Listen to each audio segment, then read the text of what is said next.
Church का father से मैं पूछना चाहता हूँ कि जीसस क्राइस्ट का ग्रंथ का नाम बताओ।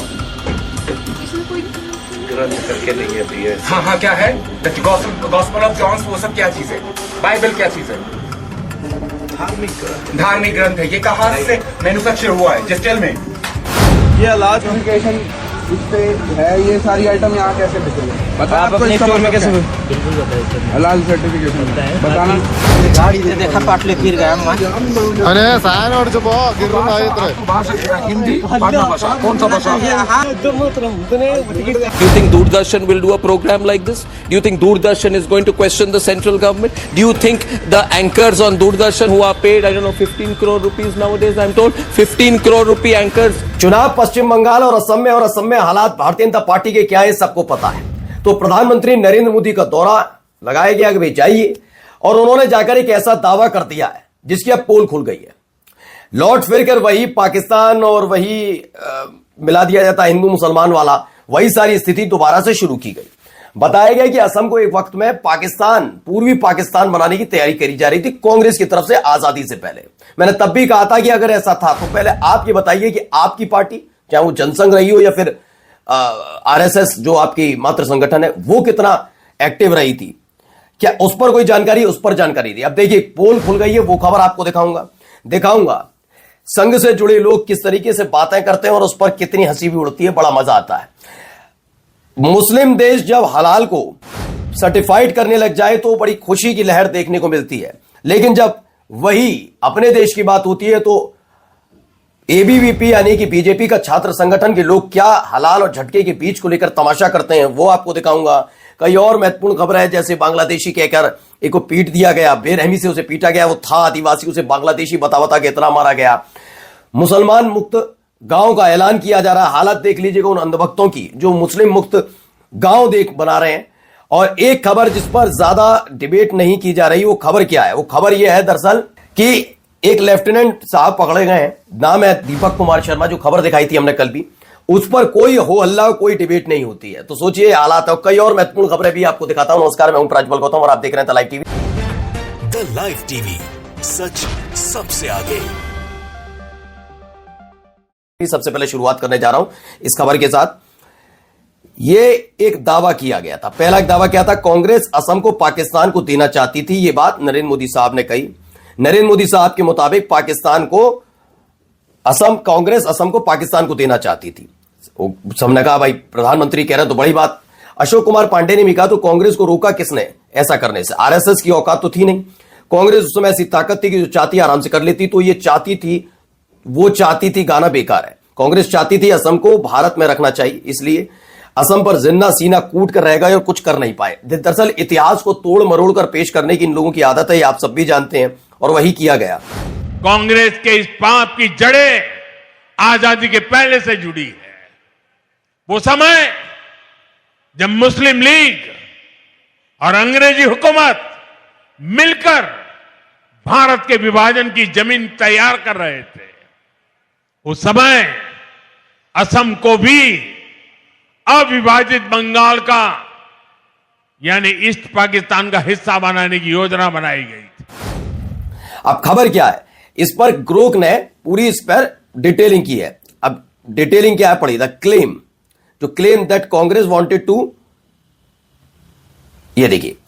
To hand over Assam to Pakistan during 1947। जो ये बताया गया है कि 1947 में चाहते थे, ये जबकि मसला क्या है इसमें बताया। देखिए ग्रोक ने झूठ पकड़ा है, ना सिर्फ झूठ पर यह भी बताया कि 1947 के बंटवारे के समय यह कहा जाता है कि कांग्रेस असम को पाकिस्तान को देना चाहती थी। यह बात 1946 की कैबिनेट मिशन योजना से जुड़ी है, जिसमें असम को बंगाल के साथ एक ग्रुप में रखा गया। अगर ऐसा होता तो असम के पाकिस्तान में जाने की संभावना बन सकती थी, लेकिन असम के कांग्रेस नेता गोपीनाथ बोरदोलोई ने इसका जोरदार विरोध किया और उन्होंने महात्मा गांधी का पूरा समर्थन मिला। बोरदोलोई ने जनता को संगठित किया, विरोध प्रदर्शन करवाए और केंद्र पर दबाव बनाए। उनके प्रयासों की वजह से असम भारत में रहा। सिर्फ सिलहट जनमत संग्रह के बाद पाकिस्तान चला गया, ये खबर थी। इतिहासकार मानते हैं गोपीनाथ बोरदोलोई ने असम को पाकिस्तान में जाने से बचाया, इसलिए उन्हें असम को बचाने वाला नेता कहा जाता है और ये कांग्रेस के नेता थे। कम से कम इस बारे में भी बता देना चाहिए था। आप अंदाजा लगाइए कि एक एक बात जो होती है वो सारी की सारी बातें इस तरह से झूठी क्यों निकल कर आती हैं। अब आइए जरा दूसरा भी खेल देखिए, जरा इनको सुनिए क्या कह रहे हैं। वीडियो शुरू करें।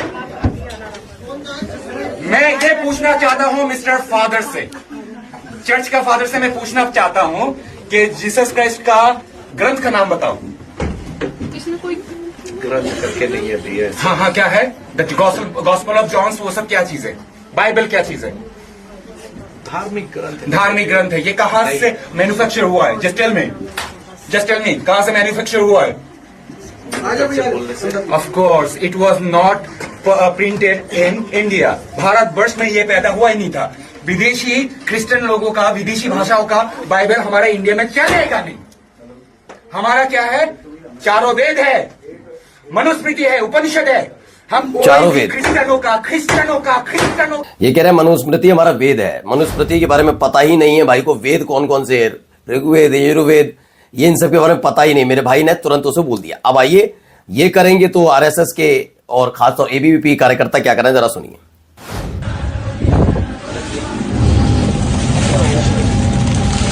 लाल सर्टिफाई कैसे है? चीज है लाल certification,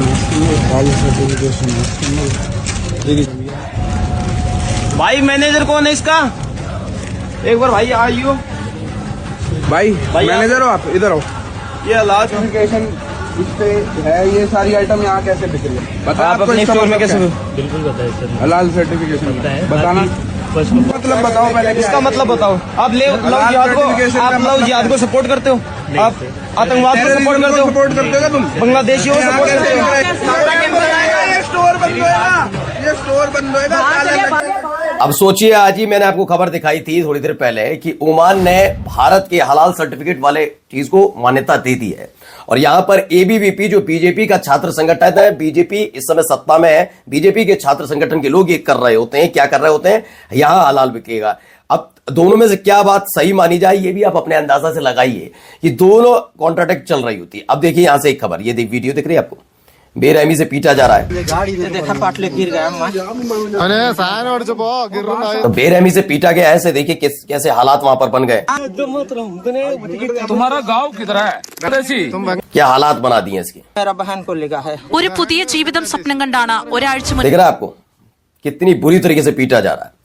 You are a Bangladeshi, a Dalit migrant worker Ramnarayan from Chhattisgarh who come to Kerala in search of job or lynched to death। और जिन्होंने मारा पीटा उन पर आरोप है वो बीजेपी के नेता हैं।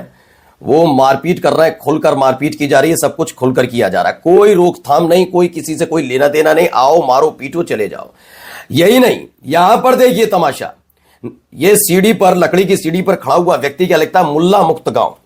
इसे मुल्ला मुक्त गांव चाहिए, ठीक है ना। हालत खुद की क्या है? करिश्मा जी ढंग का घर नहीं, गंदी सी गली है, गंदे कपड़े, गंदे जूते, शायद पढ़ा लिखा भी नहीं होगा, पर मुल्ला मुक्त गांव बनाना है। तुम्हारी यही चॉइस हजारों साल गुलामी की वजह से रही होगी।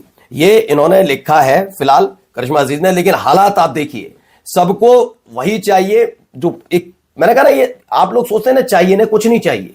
ये दिहाड़ी मजदूर है, वो दिहाड़ी मजदूर जो इसी तरीके से सिर्फ माहौल बनाने के लिए जाने जाते हैं। इसके अलावा इन पर कोई एक चीज का मतलब बता दीजिए इनसे कुछ हो, इन्हें कुछ भी मालूम हो, ये कुछ नहीं जानते, लिख कर ले लीजिए। अब आइए इस खबर पर कितनों ने डिबेट की। लेफ्टिनेंट कर्नल दीपक कुमार शर्मा, ये भाई साहब ये जासूसी करने के लिए जाने जाते थे, जासूसी कर रहे थे भाई, देश की जासूसी के लिए। लेकिन क्या इस पर किसी ने आवाज उठाने की कोशिश की कि नहीं इस पर भी बातचीत कर ली जाए? एक शख्स नहीं है जिसने जाकर इस पर डिबेट की हो बड़ी जबरदस्त तरीके से।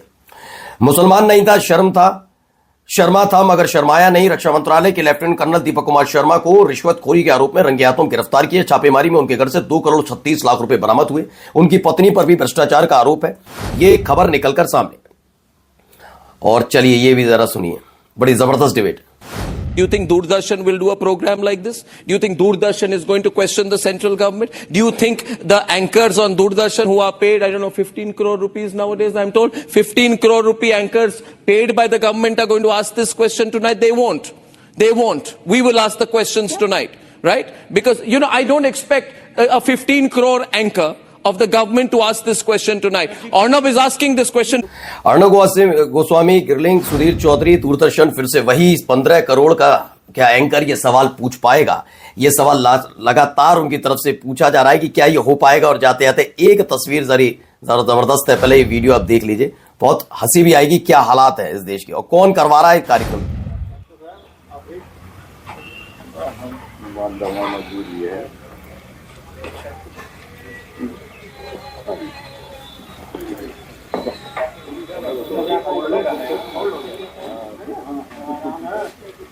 देखिए यहां से उठ गए। अब ये पता लगाइए,